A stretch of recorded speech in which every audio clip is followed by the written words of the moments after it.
Welcome to Madang podcast. Today I have a very special guest, Rev Al Sharpton. He is with me to discuss the George Floyd trial, his new book, Rise Up, how he grew up in poverty, his encounters with James Brown, how he understands scripture, and how we can all become activists. Please stay tuned.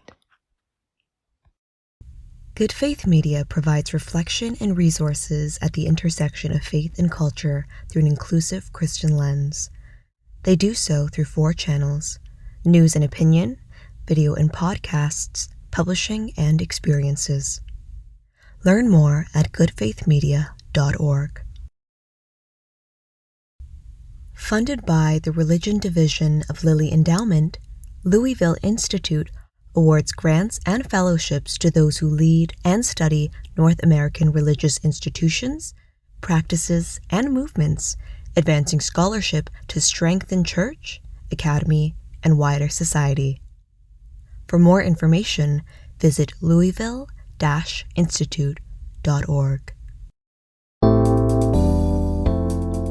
This is Madang, an outdoor living room for guests to share their experiences and their work. I invite you to come in and stay for a while.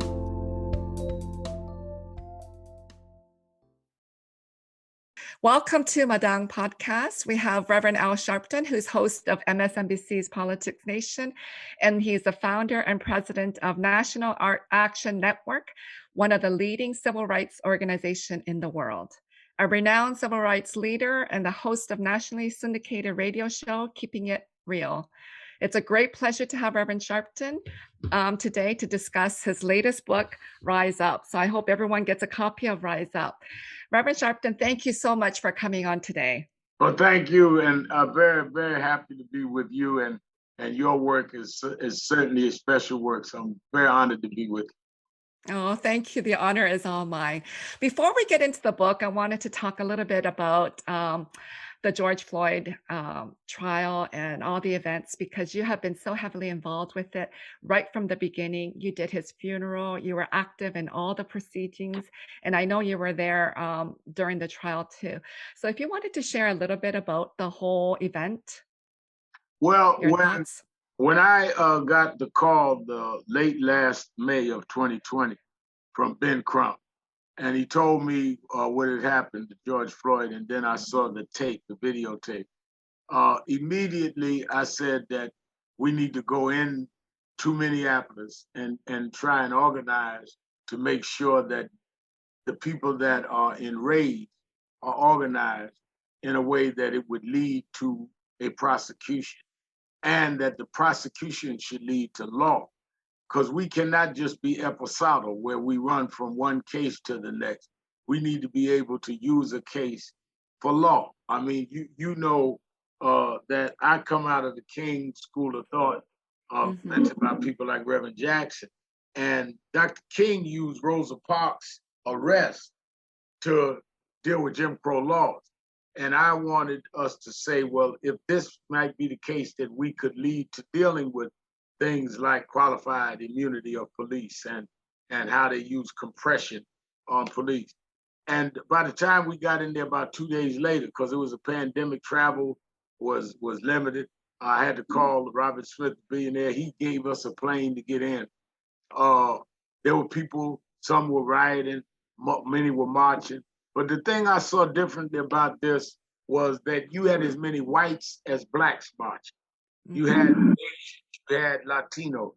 So this was, I saw big movements around Eric Garner and around Ferguson, but not as intergenerational and as interracial. So by the time we got to the funeral in Minneapolis, it had taken a life of its own. And then the last funeral in Houston, our thing was how we win the case and at the same time change the law. That's why we supported the governor choosing a special prosecutor, Keith Ellison, who's the state attorney general, who did an excellent job and won the case. But we also marched in Washington the end of August, over 200,000 people in a pandemic, to put this George Floyd bill out. And as you and I speak, now the president has come out, Joe Biden, telling the Senate to pass this bill. So we couldn't have done it without the genius of Ben Crump, the lawyer who was the legal strategist, and the family that was steadfast and strong and would go along with our strategy because they wanted their brother's death to mean.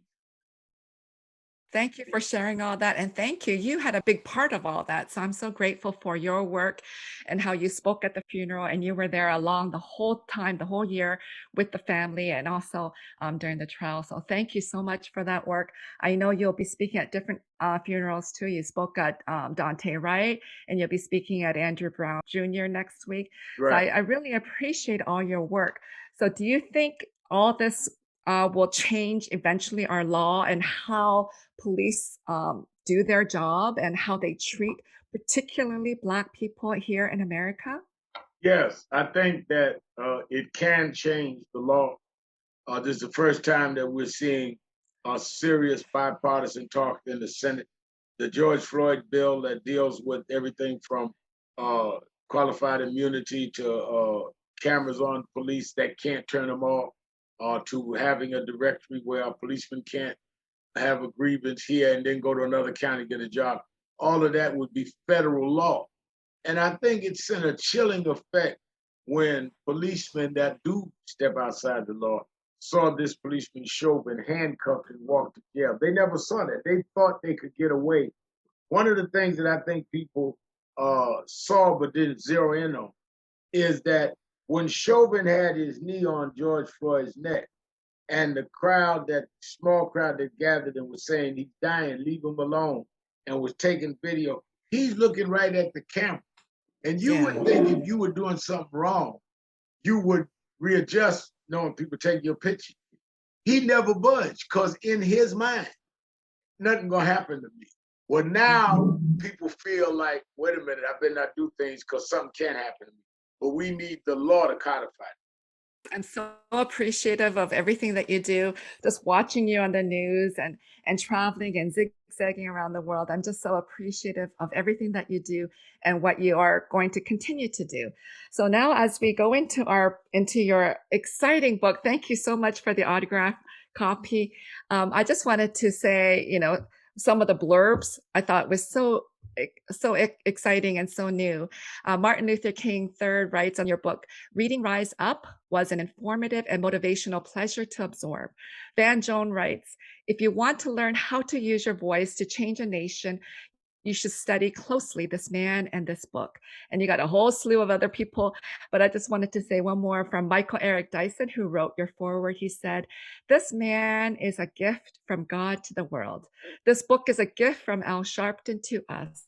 Let's appreciate them both. And I think that just sums up everything. I'm just so appreciative of all the things that you do and also what you did for us when our book, Keeping Hope Alive with Reverend Jackson came out. You held that big book launch in your office. I'm so thankful. So here I found this book is a gift for all of us. And my first question to you about the book is, you are one of the busiest men I know here in America.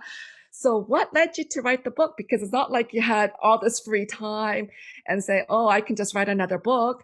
So what led you to write this particular book?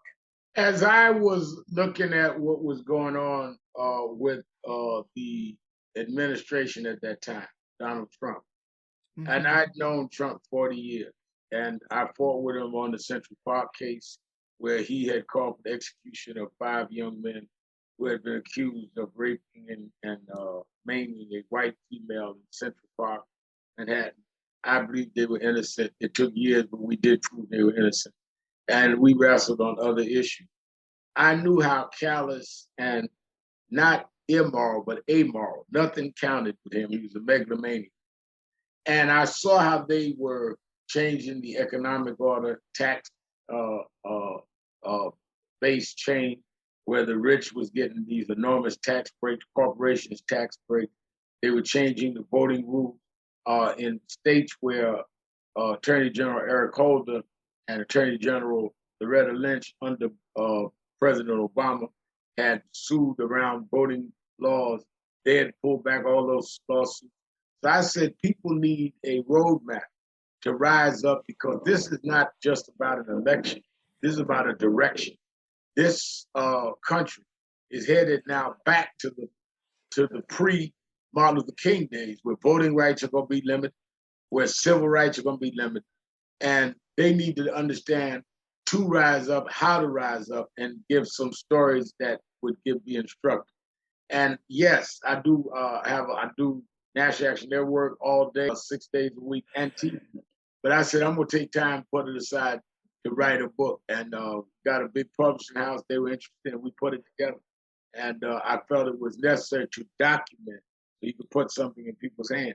In fact, the paper book version is coming. The paperback version is coming out about 2 months. Already, that's excellent. I'm so glad to hear that because, people, this is like a collector's item, the hard copy, but people want to carry it around, so the paperback will be great. So Yeah. I'm so glad you wrote it, even though you've got all this happening from morning to night. You're on social media all day long because you're video and you're on TV. So I'm so appreciative of the book. It is very detailed. I was very surprised at all the detail that some of the stories and some of your own life story. You gave a lot of detail, so it was so comprehensive, and I appreciate it a lot. In part of the book, you actually share about your own upbringing and during your teenage years about your father abandoning.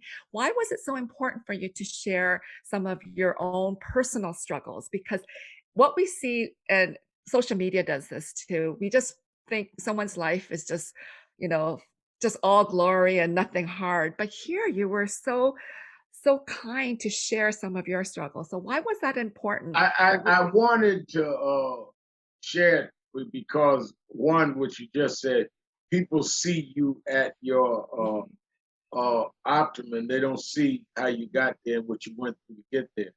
And I wanted to encourage young people to understand that it doesn't matter what circumstance you came out of. If you are focused and know what your goal is and feel that that's your calling, you can rise above any circumstance. My mother used to tell me that life's not about where you start. You're not responsible. Life is where you're headed and where you're going. You're responsible for that.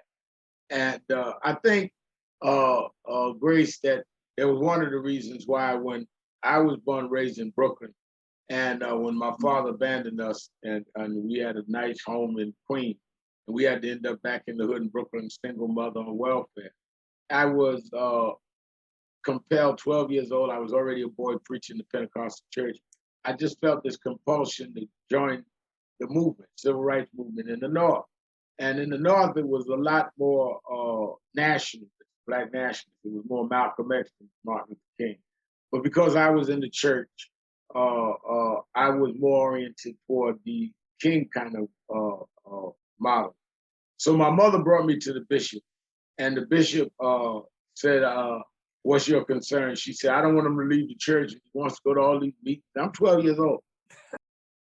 And he brought me to Reverend William Jones, who brought me to Jesse Jackson. Jesse at that time was twice my age. So I grew up under them.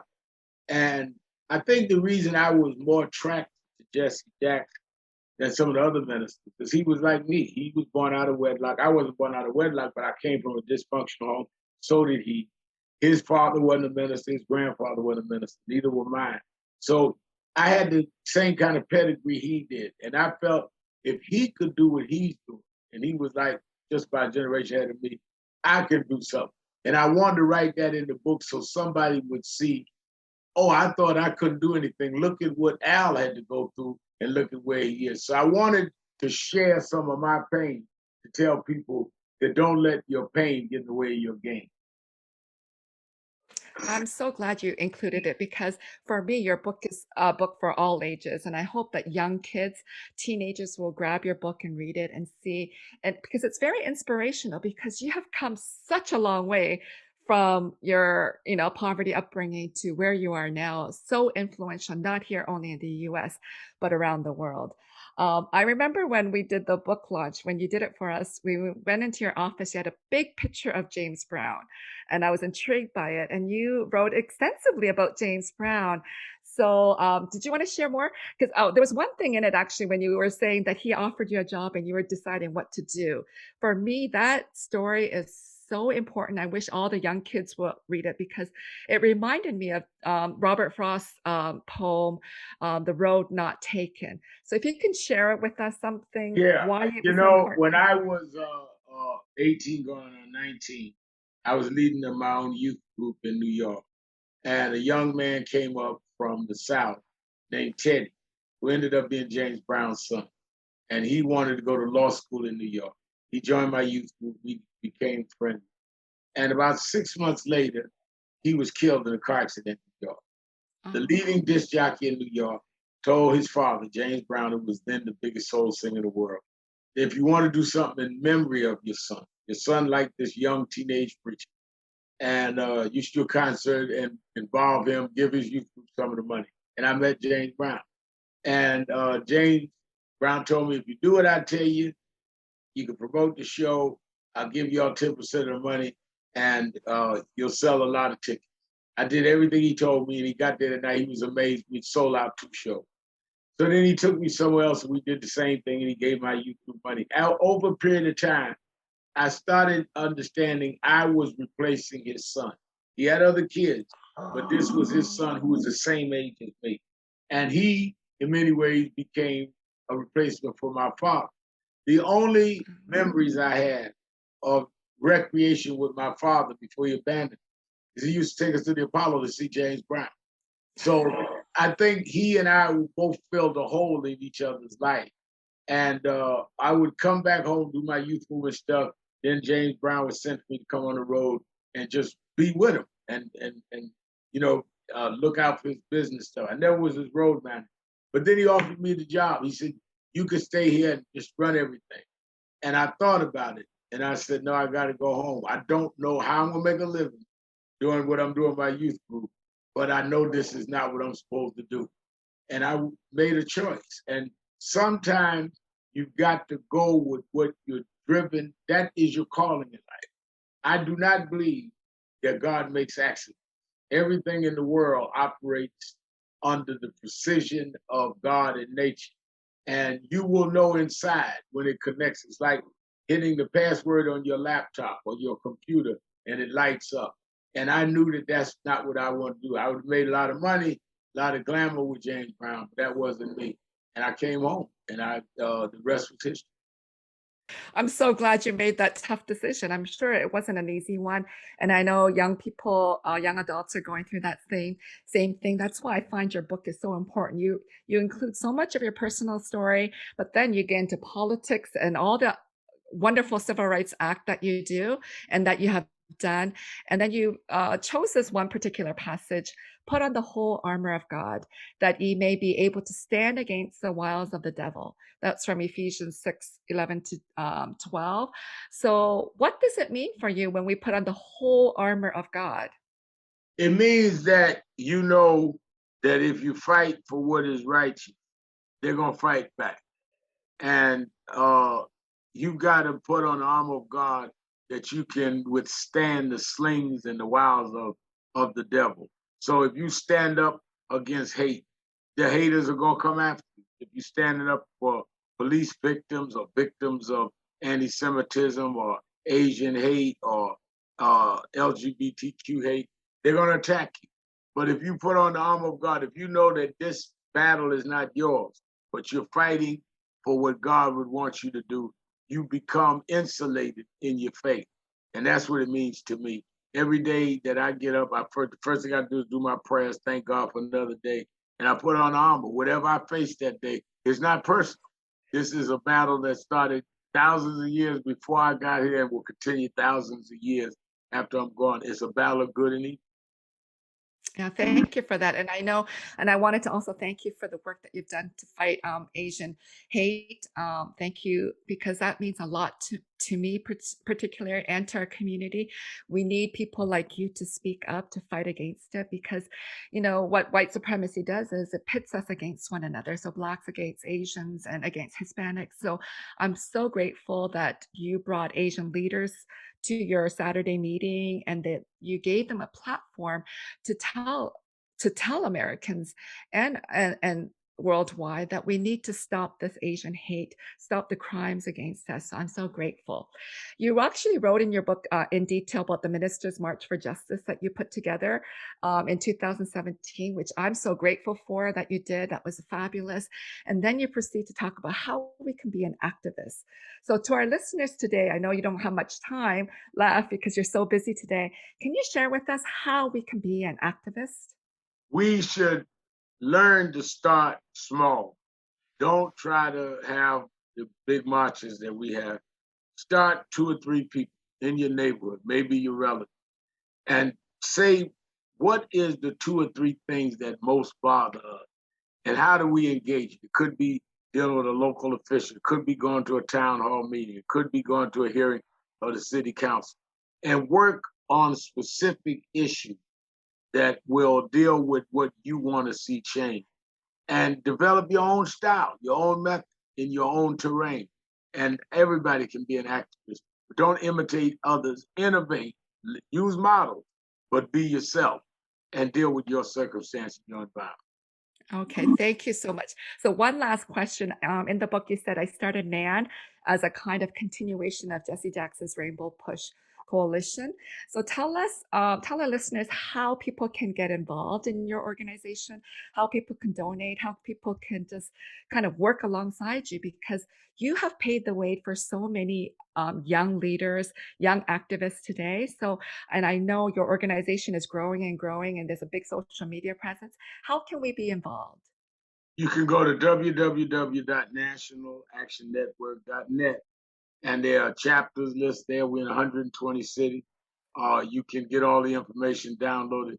We need people to get involved in chapters, involved in their cities. If there's not one near you, contact us through that website, and we'll come and form a chapter for you.